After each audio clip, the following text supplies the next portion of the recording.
tal? Muy buenas noches, bienvenidos a Minuto 1 en la pantalla de C5N.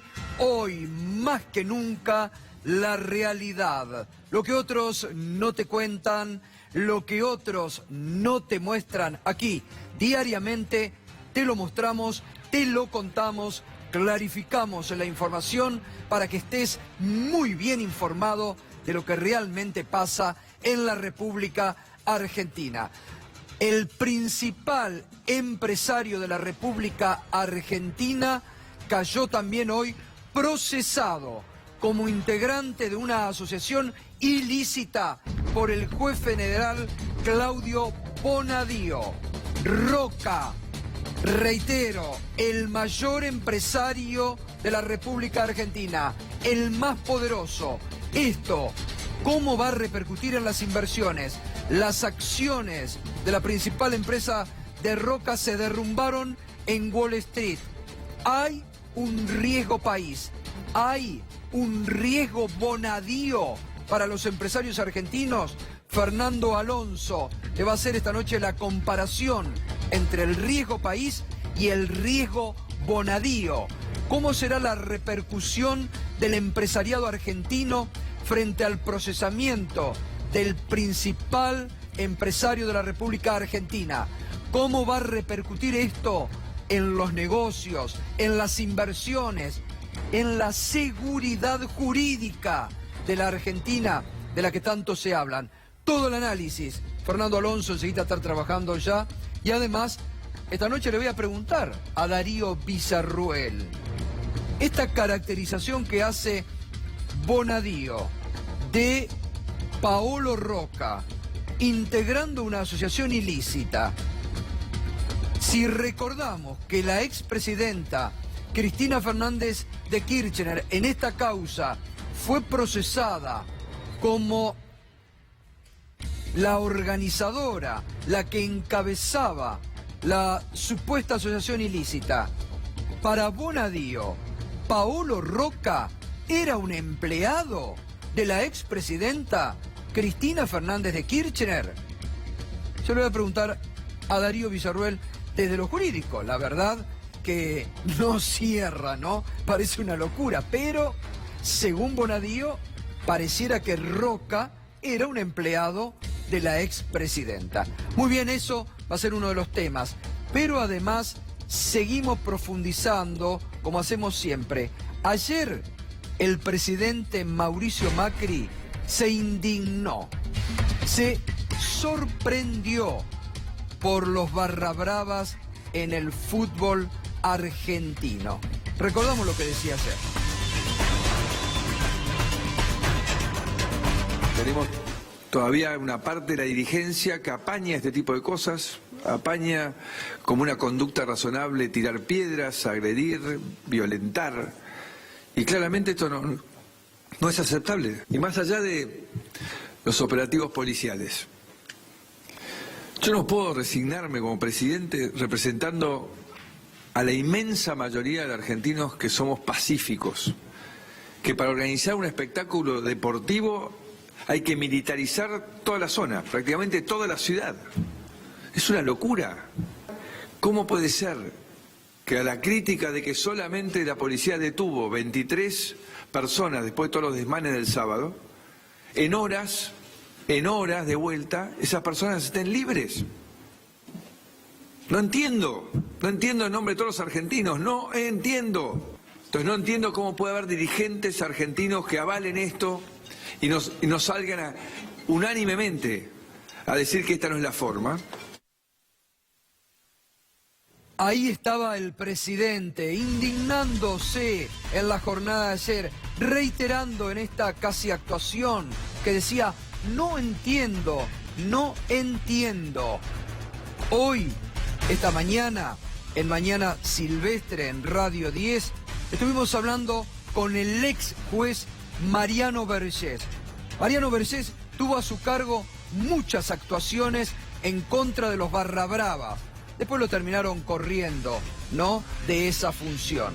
Y Mariano Vergés, ex juez, le recordó al presidente Mauricio Macri un poquito, ¿no?, el tema de los barra bravas para que Macri entienda lo que son los barra bravas. De esta forma lo decía hoy el doctor Mariano Bergés.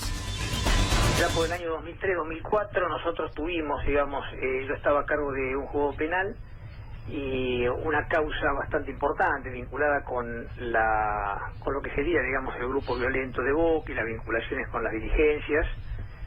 Y bueno, en esos expedientes, así como ahora se está trabajando para ver qué pasa, digamos, con la dirigencia de River y lo que pasó días pasados con las entradas y demás, en ese momento, hace 15 años, se estaba investigando lo mismo, pero vinculado con el Club Boca Juniors, a resulta de lo cual hubo detenidos, imputados, después el expediente se fue a un tribunal oral. Bueno, algo, digamos, similar a lo que sigue ocurriendo a la fecha, digamos, ¿no? ¿Por qué estuvo imputado Macri? Es importante esto. Y estuvo imputado porque nosotros teníamos un expediente en el cual se investigaba la existencia de una asociación ilícita dedicada, digamos, a cometer delitos, vinculada al Club Boca Juniors, y él había sido el presidente. O sea, me parece que era una cuestión elemental. ¿Y qué pasó con esa causa, doctor? Bueno, él prestó una declaración como imputado, más allá que él pensaba que era testigo, pero nosotros le aclaramos bien que en ese momento estaba prestando una declaración como imputado. Bueno, después no avanzó respecto de la causa porque, digamos, otros estamentos de un poco más bajo fueron los que terminaron en juicio oral, pero más allá de eso, la situación de él era la situación de un imputado, nunca un testigo, y mucho menos de todas estas proclamas que se hacen ahora, como posicionándonos dentro de una situación de lucha contra una supuesta corrupción en los clubes. ¿Usted cree que Macri sí tuvo vínculo con las barras de Boca? Mire, yo no solamente no lo creo, sino que estoy seguro. Allí estaba el doctor Mariano Bergés, ex juez, recordándole al presidente Macri la causa en la que estuvo imputado como presidente de Boca, y diciendo Bergés que tuvo relación con los barra bravas de Boca. Vamos a recordar justamente las causas en las que estuvo involucrado Mauricio Macri como presidente de Boca, porque tal vez el presidente no lo recordaba, por eso se indignó ayer, cuando la dirigencia del fútbol sabe muy bien dónde, quiénes y cómo son los barra bravas. Vamos al repaso de esas causas. 2003, incidente Boca Chacarita. La violencia se desató en las tribunas, el partido fue suspendido a los 22 minutos y dejó un saldo de 81 heridos. En ese momento se habló de zona liberada. Por la causa se abrió una investigación por asociación ilícita, tanto en el Boca de Macri como en Chacarita, que por esos tiempos dirigía Luis Barrio Nuevo. Vamos a recordar estos incidentes que estamos viendo, los que abrieron la causa judicial a los que se refería hoy Mariano Bergés. Seguimos adelante con el repaso de las causas para recordárselas también al presidente Macri, que ayer estaba indignado. 2003-2004, la relación con la 12. Macri fue imputado como miembro de una asociación ilícita, luego del barra brava arrepentido Carlos Andrés Amenedo, alias Paleta, denunciara la relación de la 12 al mando de Rafael Diceo, con el entonces presidente de Boca y con Carlos Menem. ¿De qué lo denunciaban acá? ¿De qué lo acusaban a Macri? De darle 1.200 entradas a la barra en los partidos de local, que se pasaban por 2 molinetes truchos que no las marcaban para que no queden pruebas. 2004, las entradas de Diceo. El líder de la 12 fue detenido cuando ingresaba a la Bombonera con una entrada de protocolo. Para la justicia, el hecho de este tipo de tickets probaba los vínculos entre el Boca de Macri y los barras. Por este hecho quedó detenido también el secretario general del club, Luis Bucio. 2007, fíjese, Elisa Carrió. Año 2007, Elisa Carrió alza la frente y mira Aníbal Fernández, que ya está aquí con nosotros, que de este tema también les vamos a preguntar esta noche. Rechaza en el 2007, recordemos, algunos sectores políticos y también eclesiásticos buscan armar una alianza en la ciudad de Buenos Aires que también lo tenga como protagonista a Macri. Carrió rechaza en ese momento esa alianza y denuncia textual: la sociedad puede pedirme que nos juntemos, lo que no me pueden pedir es que nos juntemos con corruptos.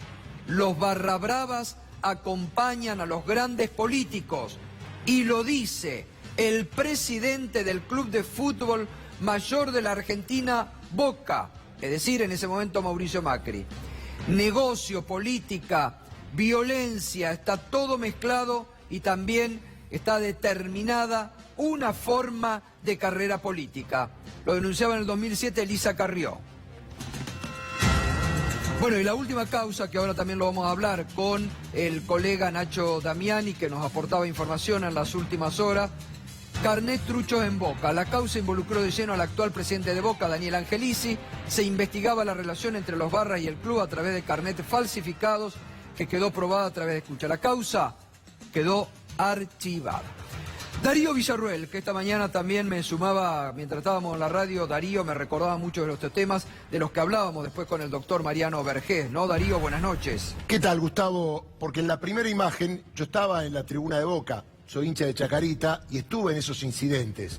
Y ahí comenzó todo porque del lado de la 12 alguien abrió la puerta para que la 12 se trasladase a donde estaba la hinchada de Chacarita y se generaron los incidentes. Bueno, la investigación la comenzó Vergés. ¿Y Vergés qué empezó a investigar? ¿Cómo le abrieron la puerta a los de Boca? ¿Qué directivo le abrió la puerta a los hinchas de Boca para que crucen toda la tribuna y buscar a los hinchas de Chacarita? Eso por un lado. Por el otro, ¿cómo ingresaron a la cancha los barra brava de Boca? Hay imágenes de esa época donde se ve en un momento clave, a un horario determinado, cómo los barras saltan los molinetes. Está previsto, el juez tiene, Vergés en su momento, el dato del horario, se generaba un tumulto y pasaban todos los barra bravas de Boca. Esto después fue, de alguna manera, tipificado por él, una causa por asociación ilícita, que se vio un contubernio entre la presidencia de Boca para abajo a la hora de facilitar esos momentos junto con la policía para que ingresen los barra brava de Boca. Pero la causa más importante es la que decías hoy. Macri fue imputado por ser integrante de una asociación ilícita como presidente del club. Es cierto que uno supone que el presidente sabe, conoce, pero no baja la línea hasta lo más llano. Y hay otras personas que fueron procesadas y fueron condenadas. Pero Macri ya estuvo en el tema barras bravas. Lo que llama la atención, Gustavo, y con esto se cierro, que ayer Macri mete la cabeza solo. Nadie lo llamó. ¿Por qué habla de barras bravas si usted fue presidente de Boca, que tiene una de las barras bravas con más historia en la Argentina y donde más dinero se mueve? ¿Por qué? Para justificar que tiraron 30 piedrazos, recurre a la violencia de los barras bravas de River, que le puedo asegurar que en ese momento estaban en Pampa y Figueroa Alcorta esperando ingresar al estadio. Se lo digo porque yo estaba ahí, y ahí estaba la barra brava de River, no estaba en Monroe y Libertador. Muy bien, Darío, ahora vamos a seguir. Anoche también, otra vez, la diputada Elisa Carrió volvió a tuitear y se mete también ahora con este tema de lo que ocurrió el fin de semana. Dice Elisa Carrió: es lo que les vengo diciendo, no se puede gobernar con las mafias del fútbol. Carrió, no, me quedé pensando, ¿no? Es lo que les vengo diciendo, no se puede gobernar con las mafias del fútbol. Elisa Carrió, principal socia política de este gobierno. Me voy, está Nacho Damiani, que es un colega, es el autor del libro El Tano, sobre Angelici, y también Radiografía de la Corrupción Pro, que estuvimos presentando. Y anoche, Nacho, mientras estábamos, yo preguntaba, ¿qué pasó con aquella famosa causa que tenía un juez de instrucción, Manuel de Campos, que empezó a atar hilitos, y llegó en un momento a Boca Juniors y a los Barra, y en ese momento lo apartaron al juez de la causa? Nacho, gracias por la información. ¿Qué pasó? Gato, buenas noches. Bueno, a ver, la causa de los carnet truchos avanzó, como bien decías, el juez de instrucción Manuel de Campos y llegó a comprobar el nexo entre su custodio, el custodio del presidente Boca, Carlos El Enano Martínez, y la barra brava del club. Ese nexo estaba basado en la entrega de carnet truchos, que en realidad eran carnet legales, que se les daba a la barra de Boca, impactaban más de 50 veces en los molinetes y recaudaban, la barra recaudaba un dinero incalculable. Eso fue parte de una mega causa que además integraba potencial asociación ilícita, creación de empresas ficticias en donde hinchas de Boca y barra bravas se solapaban como empleados para licuar esa recaudación espuria, y además cuevas financieras.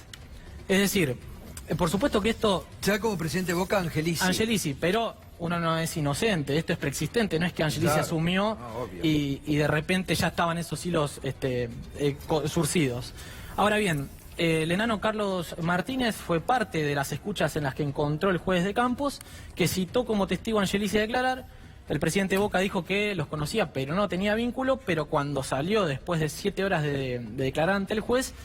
Ahí, esto es importante, este dato, porque no tuvo mucha trascendencia. Angelici estuvo sentado frente al juez 7 horas. 7 horas declarando como testigo, en donde dijo que solamente conocía a los barras.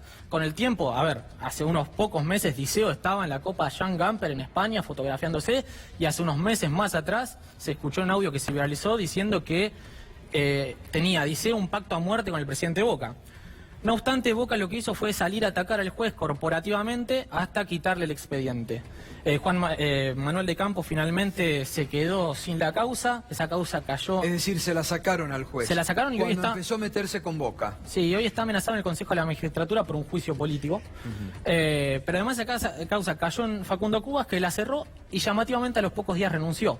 Cuando Macri asume la presidencia, al poco tiempo, la ministra Patricia Bullrich tenía la posibilidad de apelar esa decisión y no lo hizo. Por lo cual, la escena que ayer vimos todos del presidente fue dantesca, en donde se pregunta que cómo es posible que se desmadren en este tipo de situaciones cuando él, que hoy tiene el poder de las fuerzas federales, es la primera magistratura, su alianza de gobierno administra la provincia, la ciudad de Buenos Aires y los servicios de inteligencia, en donde Angelici tiene muchas ramificaciones y no hacen nada, bueno, o son inocentes, o hay desidia, o son cómplices. Yo creo que inocentes no son, porque hace mucho que administran poder. Recordemos que Daniel Angelici era el tesorero cuando Macri era presidente. Ah, buen dato ese. Y además otra cosa, cuando se produce esta declaración testimonial y cambia, de alguna manera le sacan la causa, tiene que ver con que se dijo que el juez excedió el objeto de la investigación.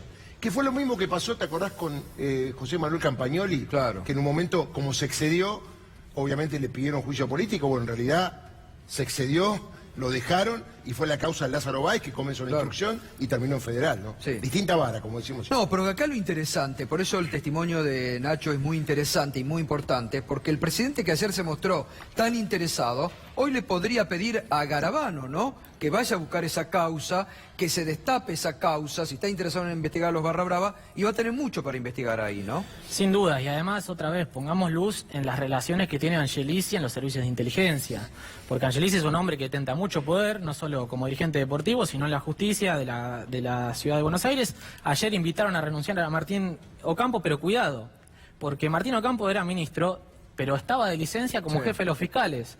Estemos atentos si no va a querer volver al lugar que hoy detenta Sebasco. Hoy dijo que lo está pensando, seguramente va a volver. Tendríamos otro procurador interino, uno en la ciudad y uno a nivel nacional. Claro. Que después... Ojo que Sebasco está pensando que si le sacan el cargo se va. Guarda con eso, ¿eh? Pero bueno, otra Pero ahora ahí se va a tener que dar que Martín Ocampo, que va a ser jefe de los fiscales, y hay una fiscal que estaba debajo de él que está investigando a Martín Ocampo, ¿no? Sí, va a ser muy llamativo. Sería como una Gil Carbó, si buscamos de alguna manera todo lo que se decía antes. Claro. Está muy mal. Bueno, gracias Nacho por recordarnos esto, Gracias, muy amor. importante esta información. Hoy habló el presidente de River Plate y según Donofrio, Macri quiere que se juegue en River la superfinal. Tenemos que jugar en River y que, es más, te he dado una información, un allegado al presidente de la Nación, pero muy allegado, me hizo llegar hasta que el presidente de la Nación su interés era que el domingo se hubiera jugado el partido. El presidente de la Nación, Mauricio Macri. Sí, señor. Lo digo, pero sabiendo por qué lo digo. Segundo, porque si no, no hablo más acá. Sí. Segundo tema es que quiere y pretende que el partido se juegue en la cancha de River y que va a existir toda la seguridad como para que ese partido se juegue en la cancha de River y Boca. Estamos frente al G20, ahí nomás. Y en este G20, Argentina va a estar en el mundo y se lo va a ver. Entonces, si podemos hacer un G20, ¿cómo no vamos a poder hacer un partido? Y creo que sería el broche final como para demostrarle al mundo que lo que hicimos o lo que ocurrió el sábado no es algo que no podamos solucionar, ¿no? Allí estaba Donofrio revelando cómo Macri sigue interviniendo, metiéndose en el tema del fútbol. Y recordemos que hoy la Conmebol finalmente dijo que el partido se va a jugar el 9 de diciembre en Paraguay. Vergüenza para la Argentina porque no están dadas las condiciones de organización en nuestro país. Bochazo para la ministra Patricia Bullrich, que se jactó de que si podía organizar un G20, ¿cómo no iba a poder organizar un partido Boca River? No lo pueden organizar, pasa a Paraguay. Veremos porque esto va a seguir, ¿no? La Iglesia advierte duro comunicado nuevamente de obispos por la situación social y por el asesinato de militantes sociales. Dura advertencia de la Iglesia en un comunicado en las últimas horas. La paz social que tanto anhelamos se ve fuertemente afectada. Urge recorrer caminos de reconciliación y de amistad social. La justicia es el primer paso, necesario e indispensable, pero necesitamos ir más lejos para alcanzar una meta más alta y más significativa. Urgimos a los poderes de la provincia de Buenos Aires para que adopten las medidas necesarias con el fin de asegurar que las detenciones y las condenas que se ejecutan en establecimientos sometidos a su jurisdicción no agreguen a la privación de la libertad lesiones a los derechos humanos de los presos. Tampoco podemos obviar sucesos de violencia y de inseguridad en La Matanza los últimos días. El no esclarecido incidente que tuvo como consecuencia la muerte de un militante de la CETEP en Ciudad Evita, el incendio del móvil sanitario de Opisu y el asesinato por robo de un vecino de Barrio Sarmiento cuando se dirigía a su trabajo en horas de la mañana. Reclamamos la presencia efectiva del Estado que no haga de estos lugares tierras de nadie, donde gobierna la marginalidad y la droga bajo la complicidad de ciertos sectores de la seguridad. Toda esta situación confirma las palabras del Papa Francisco. Vivimos en la cultura del descarte que afecta a tantas personas excluidas, a quienes se considera desechables. No queremos resignarnos a que esto sea así. No nos arrebaten la paz social, dicen obispos argentinos en una nueva y dura advertencia al gobierno nacional y de la provincia de Buenos Aires por la violencia social que se está instalando en nuestro país. Muy bien, otro tema hoy de la justicia. La Suprema Corte de Justicia resolvió aplicar impuesto a las ganancias sobre jueces y fiscales y personal de la justicia a partir de enero del 2017. Darío, finalmente llegó el tema, ¿no? Exactamente, es una medida cautelar que se revocó porque, obviamente, por mayoría, unanimidad, los miembros de la Corte dijeron que hay que pagar ganancias para aquellos que entraron a partir del 1 de enero de 2017. Esto genera injusticia para mí porque dos jueces que ocupan el mismo cargo, unos van a pagar y otros no. Pero bueno, es una medida cautelar, falta resolver el fondo de la cuestión. ¿Pero qué pasó? Se desató la interna en la Corte, porque hay alguien que ya no tendría que estar en la justicia más allá del impuesto a la ganancia. Se llama Elena Hayton de Nolasco. Y se habló acá, viste, Gustavo, del brazo peronista de la Corte, así Sí, se lo llama. sí. Lorenzetti, Maqueda y Rossetti, que de alguna manera están marcando la línea de algo distinto respecto a lo que se venía dando hasta ahora. ¿Qué es lo que dijo la Corte en un doble fallo? Porque primero votaron todos el tema de las ganancias para empleados, jueces y fiscales. Pero ahí vamos a ver, fuego cruzado en el propio fallo. Lorenzetti, Maqueda y Rossetti sacaron un considerando, escuchá esto, donde afirman que los jueces deben ser los primeros ciudadanos en cumplir la ley. Teléfono o mensaje para Hayton de Nolasco. Por la edad, ¿no? Exactamente, por los 75 años, porque hay un fallo que Sí. favoreció a Fay Claro. y después otro fallo que dejó sin efecto el que había favorecido. ¿Qué le contesta ella?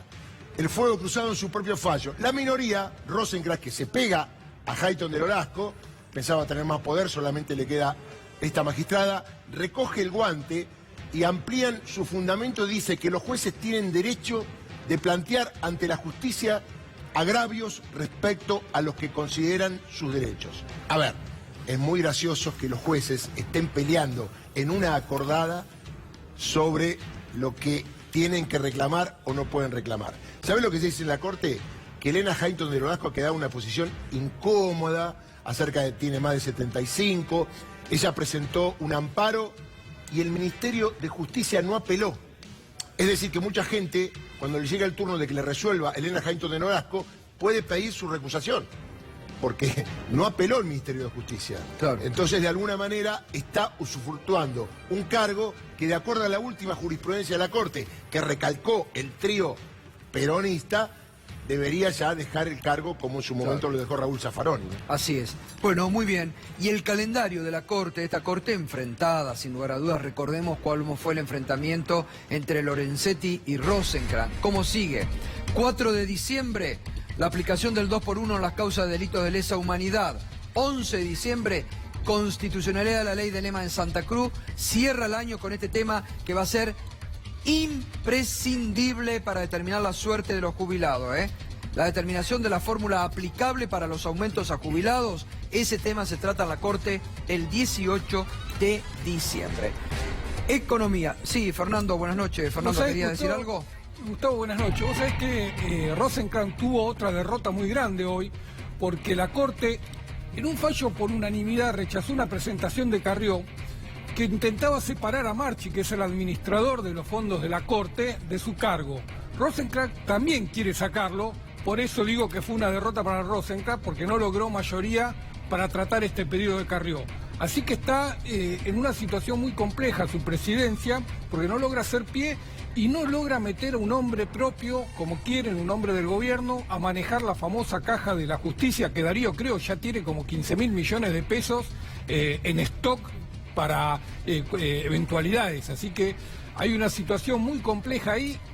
El jefe de gabinete, Marcos Peña, le restringió fondos para que pueda pagar el aumento, los aumentos de la Corte, y le quiere poner un hombre a manejar la plata. Así que hay una situación muy tensa. Recordemos que Lorenzetti, antes de dejarse presidente, blindó con una acordada el dinero que él juntó, porque hay que reconocerle que ese dinero lo juntó él durante su gestión para que no lo toque nadie. Y un dato, hoy en la planta baja de tribunales, los empleados que no recibieron el aumento de octubre, y no sabe si van a recibir el de diciembre, obviamente recordaron el hit del verano, no respecto a Rosenkrantz, sino respecto de Mauricio Macri, porque quieren cobrar el 20% que les corresponde. Bien, los cucos del gobierno que asoman a la economía, dólar, bonos y las tasas, Fernando. Sí, Gustavo, porque viste que se movió un poquito el dólar y enseguida genera preocupación. Salió el ministro de Economía a poner paño frío, a decir que no había tal preocupación, pero en el Banco Central actúan de otra manera. Ahí lo tenemos, Nicolás Dujovne. El tipo de cambio se mueve suave dentro de la zona de no intervención. No hay motivo de preocupación, dijo el ministro Dujovne por la mañana. ¿Qué hizo el presidente del Banco Central, Guido Sandleris? Frenó la baja de tasas que venía realizando de las LELIQ y retiró 40.000 millones más, un poquito más fue todavía, 40.000 millones en LELIQ para frenar la escalada del dólar. Así que no sé si no hay motivo de preocupación, pero alguna acción tuvieron que hacer porque estaba generando mucho ruido esta suba del dólar que se viene registrando toda la semana pasada y que hoy tuvo creemos un descanso. Vamos a ver qué es lo que pasa en el resto de la semana. ¿Y las con tasas? ¿Qué pasa con las tasas? Ahí vamos. El 30 de octubre, cuando el Fondo Monetario hizo el último desembolso de 5.631 millones, teníamos reservas por 54.000 millones, tasa del ELIC en 70% y el dólar a 37%. Estamos a 27 de noviembre, podemos decir que ya prácticamente está jugado el mes. Sí. Vas a ver cómo perdimos reservas, Gustavo. A ver. Reservas internacionales, 51.438 millones. Se perdieron 2.604 millones en este noviembre. Es el equivalente al 46% de lo que fue el último préstamo, el último tramo del préstamo del FMI. El dólar ya está en 39.58, ayer estuvo un poquito más, hoy bajó a 39.58 y la tasa del ELIC 61%. Y ahí vos ves cómo cada vez que bajan la tasa del ELIC se le dispara el dólar y se le van los dólares del Banco Central. Así que le cuesta mucho esta PAX que tenemos en el mercado cambiario, es un costo altísimo. Apenas tocan un poquito la tasa, se le dispara el dólar y se le van las reservas del Banco Central, Gustavo. Bien, muy bien. Pedro Brigger, buenas noches, Pedro, con el tema internacional. Internacional que está vinculado con lo local. Ayer en la noche les decíamos que una organización de derechos humanos, Human Rights Watch, presentaba una denuncia en contra del príncipe de Arabia Saudita, Mohammed bin Salman, a quien vemos en imágenes. De hecho, después del 2 de octubre, cuando se supo de la muerte de un periodista saudí en el consulado saudita en Estambul, en Turquía, les dijimos, esto va a traer cola.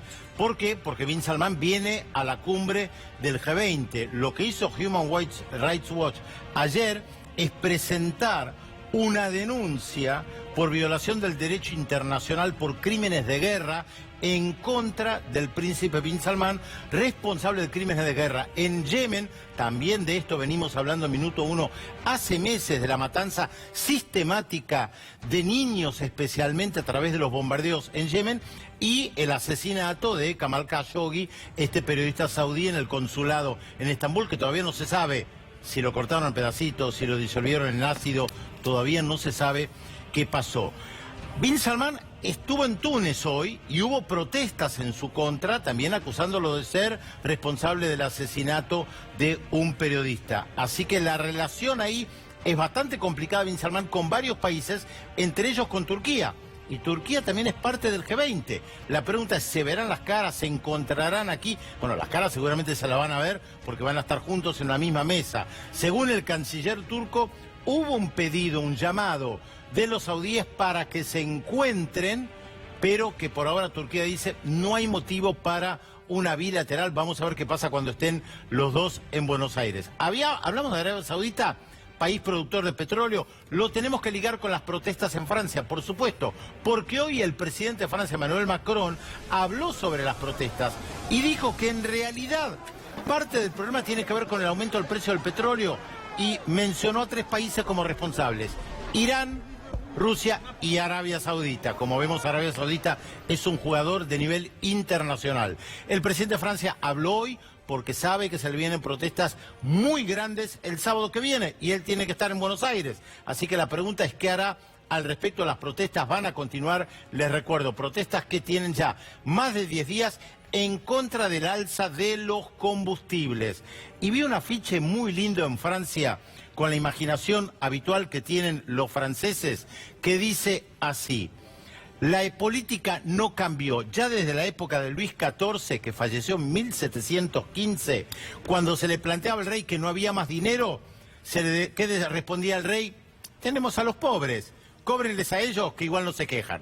Bueno, los franceses tienen una historia de quejarse, famosa la expresión que en su momento dijo el rey cuando se vio ante una revolución francesa y le dijeron que había protestas y él dijo, ¿es una revuelta? No, es una revolución. Bueno, ahí cayó la monarquía. No digo que esto vaya a pasar en Francia, pero atención, las protestas son muy importantes.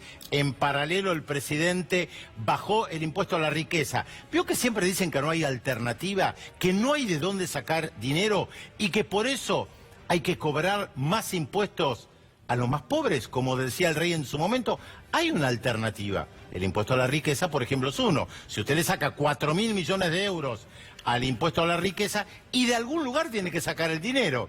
¿Y de dónde se saca? Aumentando el combustible.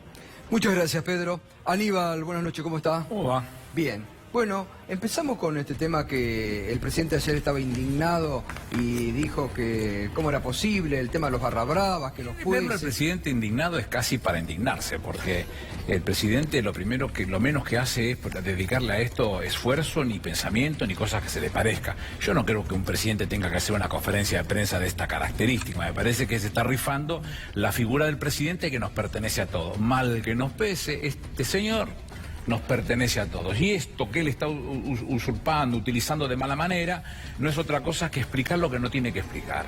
Nos encontramos con un espectáculo de las características de lo que es eso. Son los dos clubes más importantes de la Argentina. Nadie sabía.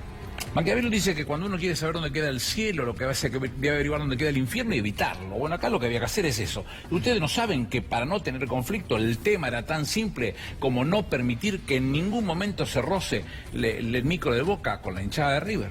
Es tan simple como la explicación en sí misma. Tuvo relación al fútbol, pero también tuvo su cargo durante 5 mucho años. tiempo a la Fuerza de Seguridad. Pero es muy simple esto. Está bien. ¿Por qué no corre esa misma gente que estaba cuando da vuelta al colectivo 1,5 cuadras para atrás? No se necesita muchos efectivos para poder hacerlo, pasa el colectivo sin ninguna complicación. Ahí le andan echando la culpa a un jugador de Boca que dice que hacía gestos. ¿Y si los hacía qué? Si no tenía que estar nadie de River ahí. Entonces, como no había nadie de River, él hacía sus gestos para sí mismo o para sus compañeros que iban con él y llegaban y jugaban al fútbol. Entonces quiero decir que nadie le ha prestado a esto la atención que tiene que tener. 2.000 y pico de efectivos al divino botón. Porque la realidad es que tendrían que haber estado abocados a no permitir que de ninguna manera estén cerca, como muchos 150 metros de donde puede pasar alguien. Ahora, ¿qué hubo, el equipo de Boca? Ineficiencia, no sé, la inoperancia. inutilidad del civil que tiene que tomar la decisión, porque no le echen la culpa a la tropa. La tropa hace lo que usted le dice. Los civiles son los que tomen la decisión. Yo siempre digo que Perón decía que la guerra era algo lo suficientemente importante como para dejarla en manos de los militares. Bueno, la seguridad es lo mismo, lo suficientemente importante como para dejarla en manos de los policías. El que piensa es el civil y el que ejecuta es el policía. No jueguen al policía tampoco y dejen que ellos tomen las decisiones que tienen que tomar, por el lugar que tienen que pasar, en qué términos deben pasar, a qué hora deben pasar y cómo deben pasar y con quién deben pasar, corriendo el público a una cantidad de metros razonable. No puede pasar ni debe pasar ninguna cosa de esa. Entonces lo que dice el presidente es toda una farsa, porque en definitiva se le escapó la tortuga y ahora no sabe cómo explicarlo. Agarraron a uno para que se inmolara, que Campo ya se inmoló y con eso se cree que les tapa la boca a todos los que estamos criticando desde el primer momento. Pero la realidad es que Dios nos bendijo que no lastimaron a un pibe, a una mujer. En esto tenemos la bendición los argentinos. Aníbal, estábamos tranquilos que los dos partidos se jugaban miércoles y miércoles, las fechas estaban por la Conmebol, se iban a jugar de noche. De repente apareció Macri diciendo qué mal que se juegue River y Boca porque si no uno va a quedar triste. Otro día se levantó y hablando en una radio colega, le dijo a un periodista colega, estoy viendo y me parece bárbaro que vayan 4.000 visitantes a la Boca y 4.000 visitantes a la cancha de River.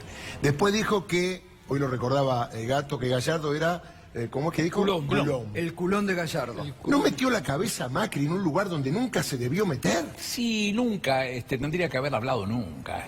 Bueno, la verdad que es como las medias, cuando abre la boca es para meter la pata. Es muy difícil que este hombre no pase calor en todos los lugares que tenga oportunidad. Él se esfuerza para quedar como un salame, porque todo lo que dijo no se cumplió y además después todavía sale su ministra, Dios y la Virgen nos perdone, diciendo que, bueno, el que no arriesga no gana. Menos mal que no arriesgaron, porque además perdieron de la forma en que lo hicieron. Entonces no le echen la culpa a nadie. La culpa es de ustedes, que no tienen cabeza, que no piensan seriamente. Digamos, lo más bochornoso ahora a nivel mundial, porque Patricia Bullrich se jactó, dijo, puedo organizar un G20, ¿no? Sí, yo lo que le puse en Twitter, ¿por qué no lo suspenden? ¿Por qué no rechazan que lo tenga otro? Porque la realidad es que a mí me preocupa. Va a haber 19 presidentes de los principales partidos, de los principales países más importantes. El 80% del Producto Bruto Global, 75% del comercio, 66% de la población del mundo va a estar en la Argentina. Y uno le va a confiar a esta mujer que se ponga encima a proteger todo lo que tiene que suceder con esto. Ellos creen que lo van a resolver con palos, no se resuelve garrotazo, se resuelve pensando, como hicimos nosotros en el 95, con un equipo muy importante de gente, con los más serios. En ese momento estaba el subjefe de la policía, Oriolo, a cargo y fueron invitados después por el presidente Bush para felicitarlos por la forma en que se había trabajado con ese tema, cuando se piensa en serio. Por eso no le echen la culpa a la policía, la culpa no es de la policía, la culpa es del civil que tiene que pensar. Y en este caso hay algo que está ausente, que es la capacidad de pensar, ¿no? Ahora, ¿ya no es un bochorno también para el fútbol argentino que esta final se tenga que jugar en otro país? Sí, pero bueno, acá empezamos a extrañarlo al viejo, ¿no? Acá uno empieza a extrañarlo al viejo. No, con Grondona esto no hubiera pasado. ¿Qué quiere que le diga? El presidente es un cachivache, el presidente de la AFA, y entonces, ¿dónde se lo vio? ¿Dónde copó la parada él para tomar esta decisión? ¿Quién me van a sacar a mí? ¿De la Argentina? Si es una decisión que la tengo que tomar junto con la Conmebol, hago un escándalo superlativo, pero el partido no se lo pueden sacar de la Argentina. Además de Grondona, digo, el presidente Mauricio Macri, tan futbolero, no se tiene que meter el presidente de la Argentina, no se tiene que meter. Tampoco tiene poder ni siquiera. No, pero además no tiene que meterse, es un tema que excede al presidente de la Nación. En todo caso, si sos hincha de Boca, te la pones en tu casa, gritás los goles como un loco, cosa que yo suelo hacer en mi casa, cuando juega Quilmes, y bueno, y hacés lo que quieras vos, pero en tu casa, para vos, no como presidente de todos los argentinos, porque a mí no me representa siendo un presidente de esta característica. Aníbal, conociendo a Macri, usted lo conoce bien. Poco, pero gracias a Dios, pero bien. ¿Qué está más preocupado, el G20 o en Boca y River?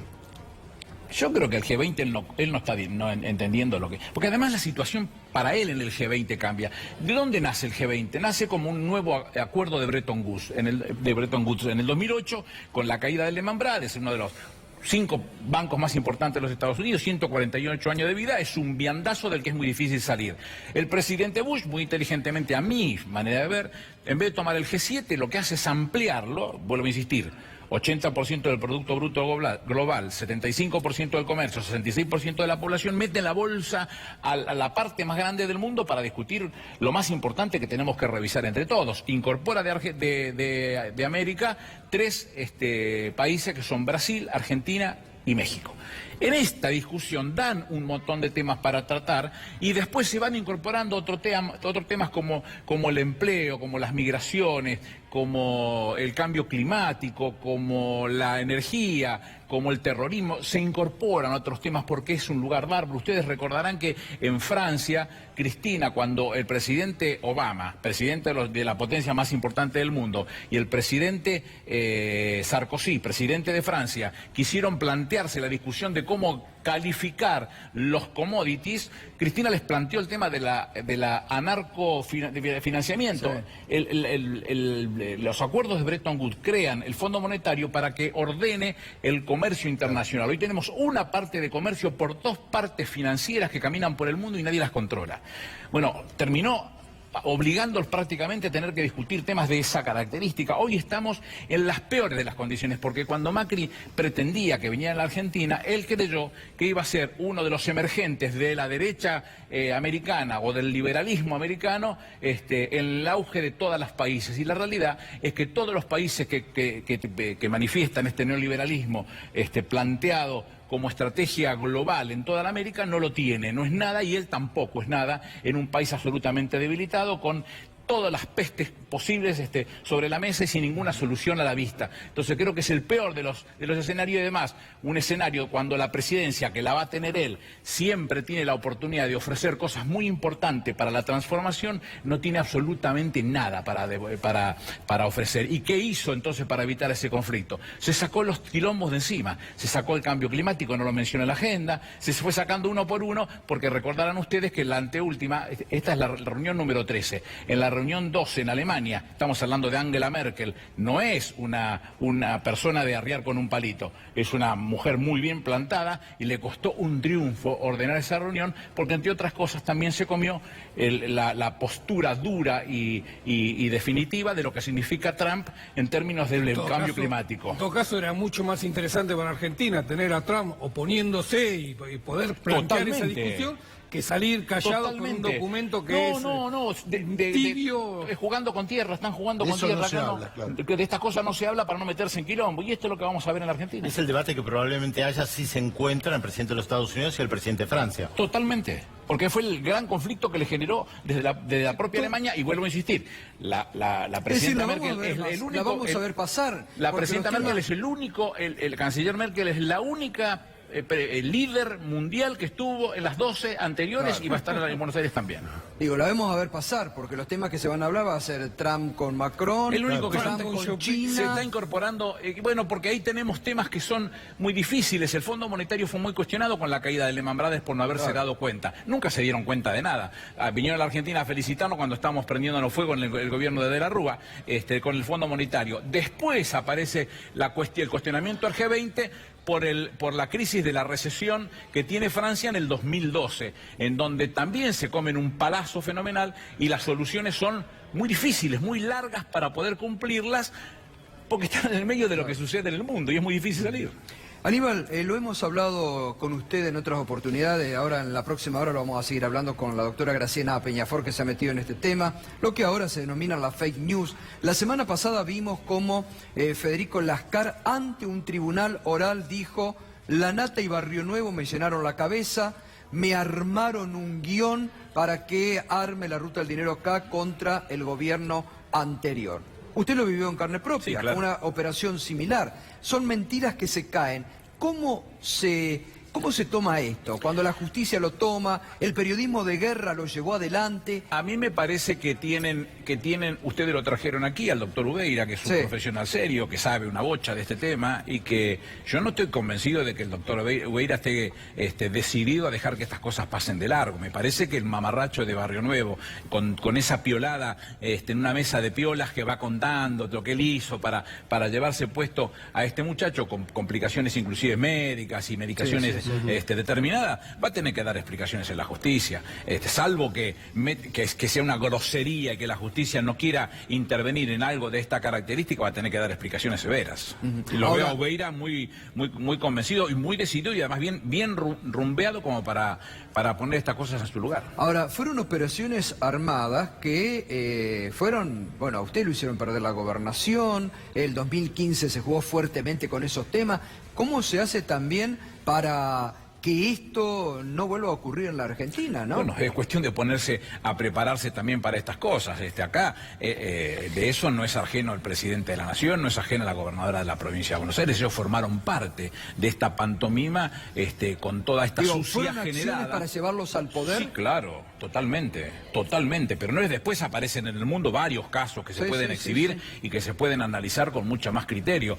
No se habían visto hasta ese momento con tanta virulencia, con tanta vocación de lastimar para que el candidato tenga que perder. Y un canal como el Canal 13, la producción de La Nata, un periodista en ese momento importante, uno de los programas más importantes en el prime time del domingo, era una cosa rarísima, nadie imaginaba semejante cosa. Recordemos, Gustavo, que Cambridge Analytica, el dueño reconoció que había hecho operaciones para Argentina, ¿no? Que lo habían contratado para operaciones en Argentina, para fake news. Sí, totalmente, sí, operaciones. Y este procesamiento de Paolo Roca, ¿cómo puede impactar a nivel de...?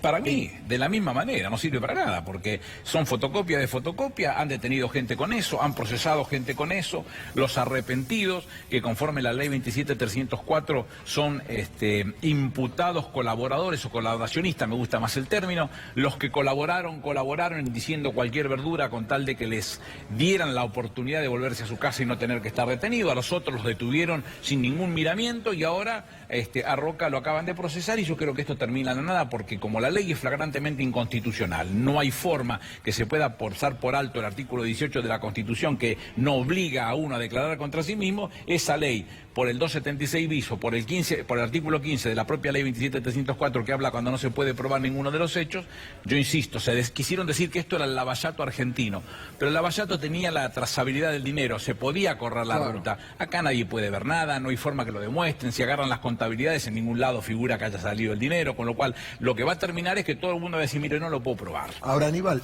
Paolo Roca está procesado por ser integrante de una asociación ilícita que pagaba coimas.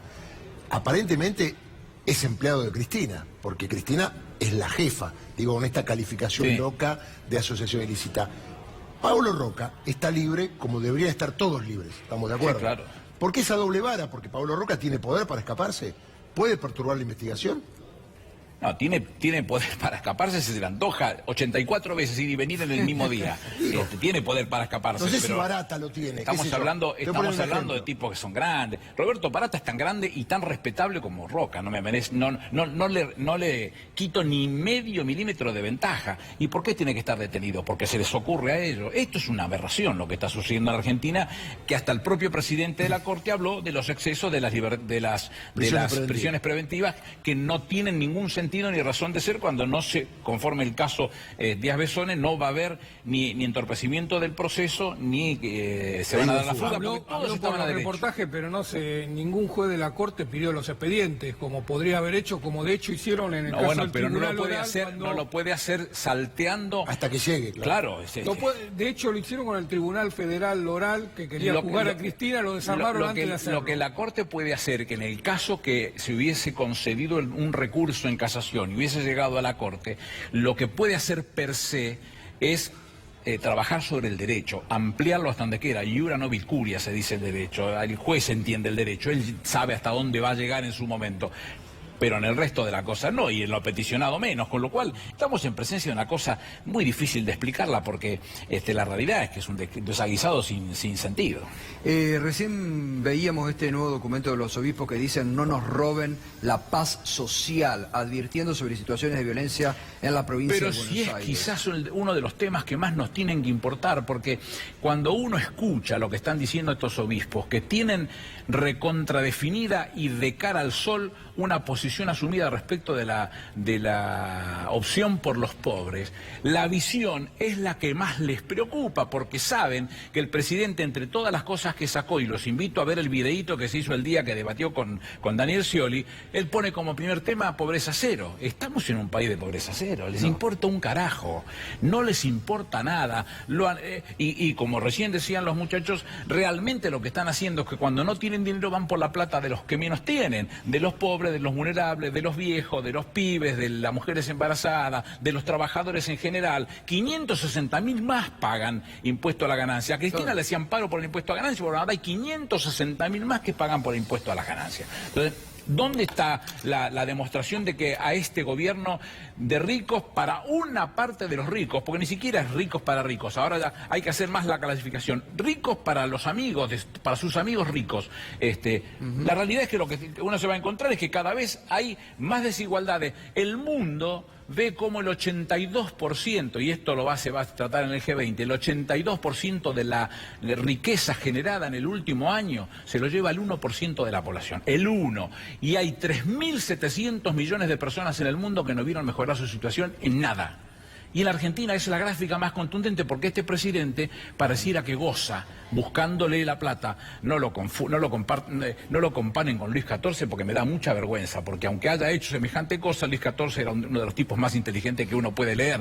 Este señor no lo es. Al Aníbal militante le pregunto, al Aníbal político. Hay sectores del kirchnerismo que se enojan mucho cuando se habla de unidad para el 2019, para enfrentar al proyecto de Macri con un proyecto desde el peronismo de unidad del peronismo. ¿Usted cree que es necesario? Imperioso, es imperioso que eso suceda. Y que además no puede quedar ninguno sin estar. Con lo cual, todos los que han salido a la cancha, todos, el Chivo Rossi, Coqui Capitanich, Alberto Fernández, Felipe Solá, Alberto Rodríguez Sá, Cristina, Miguel Ángel Pichetto, todos que troten. Y cuando llegue mayo veremos. Y si no están de acuerdo con un acuerdo, sentados a la mesa para encontrarle una solución que nos lleve a buen puerto a todos, haremos una primaria y se discute. Yo escuché que decía un compañero mío, no, nosotros no le podemos hacer esta tradición a la gente porque no podés ganar. Claro, muy fea, que fácil. Hay que salir a la cancha y peleas, y el que ganó, ganó, y el que perdió, perdió. A mí, Cristina me había dicho en el 2015 que iba a ser Scioli y yo el candidato, conforme los números que daban las encuestas.